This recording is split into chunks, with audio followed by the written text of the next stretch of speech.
Alhamdulillahi Rabbil Alamin. Wa ashhadu an la ilaha illallah haqqul mubin. Wa ashhadu anna Muhammadun sayyidina Muhammadin waladu sayyidil adnan. Wa ala alihi wa sahbihi wa man tabi'ahum bi ihsan ila yaumiddin wal 'an. Amma ba'd. Subhanaka la ilma lana illa ma 'allamtana innaka antal alimul hakim.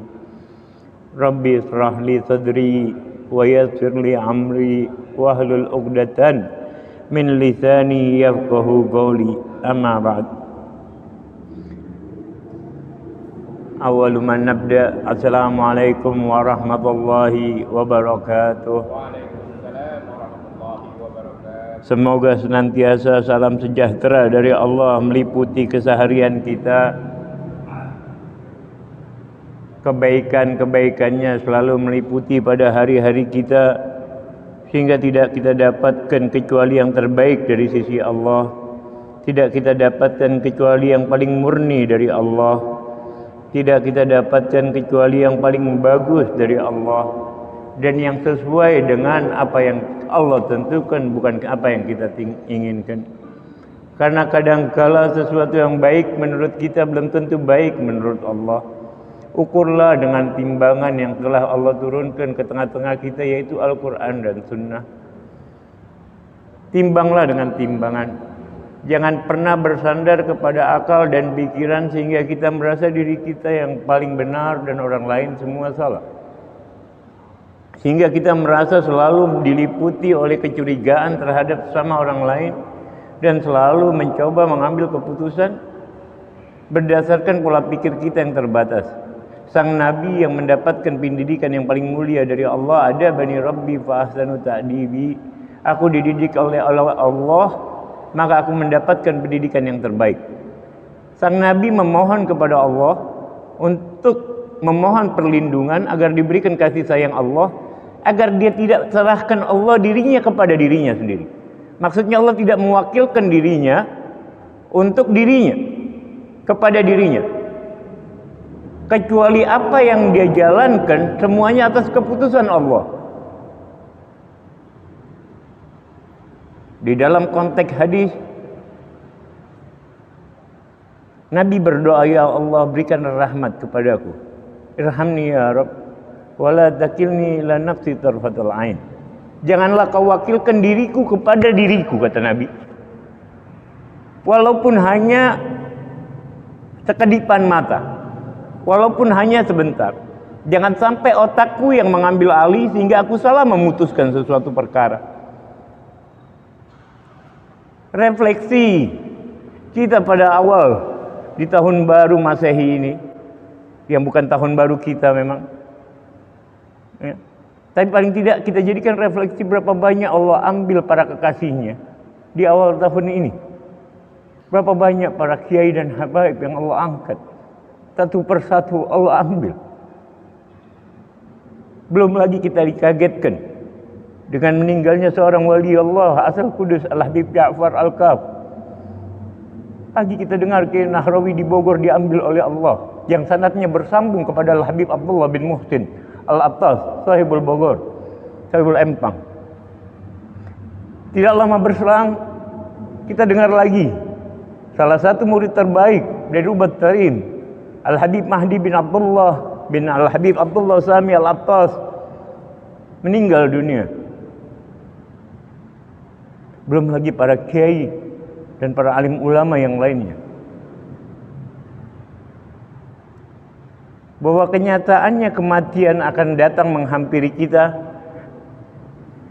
kapanpun, tidak menunggu kita siap, tidak menunggu kita sudah mempersiapkan bekal. Kematian pasti datangnya. Makanya Nabi Muhammad memerintahkan kita agar selalu mengingat kematian, berziarah, melihat kepada kubur, untuk agar kita mengingat kematian. Karena dengan itu nafsu dapat ditekan. Karena dengan itu kita akan rajin lagi kembali beribadat kepada Allah. Jikalau kematian yang amat banyak, mungkin satu hari ini mungkin dari kemarin 8 orang apa 7 aulia illah yang meninggal, yang diangkat oleh Allah. Kalau mereka para aulia illah, mereka roha, mereka telah disambut, mereka telah dipersiapkan. Kematian merupakan istirahat mereka daripada fitnah dunia.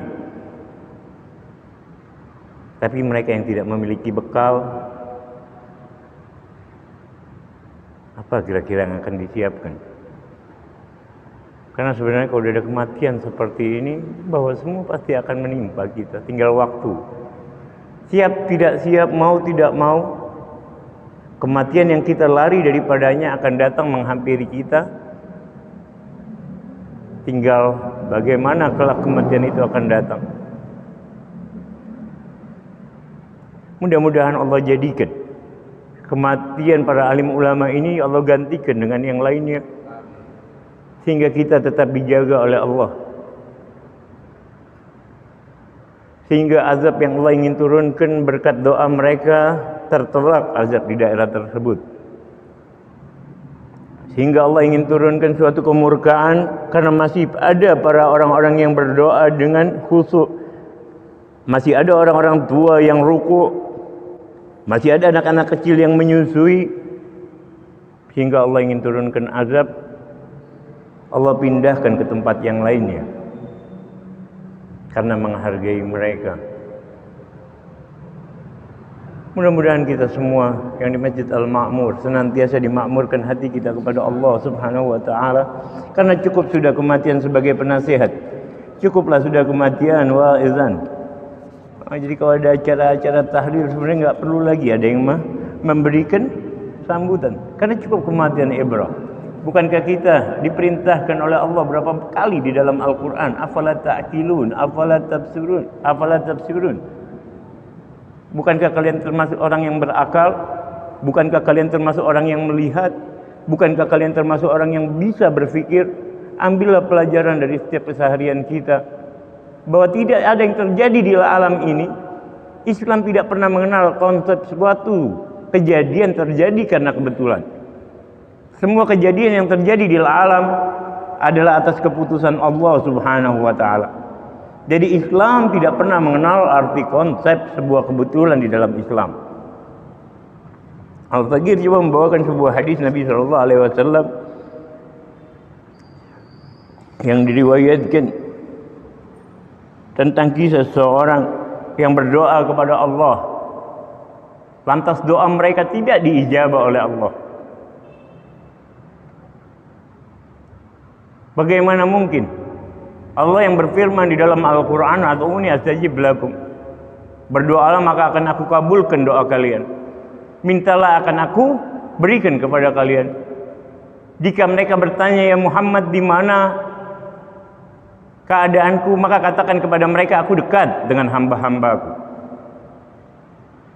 Aku dekat dengan hamba-hambaku." Surat Al-Baqarah. Atau fa iza sa'alaka ibadi anni fa inni qarib ujibu da'watad da'i idza da'an. Aku akan menjawab seruan mereka. Tapi dengan 2 syarat. Jawab dulu seruan Allah.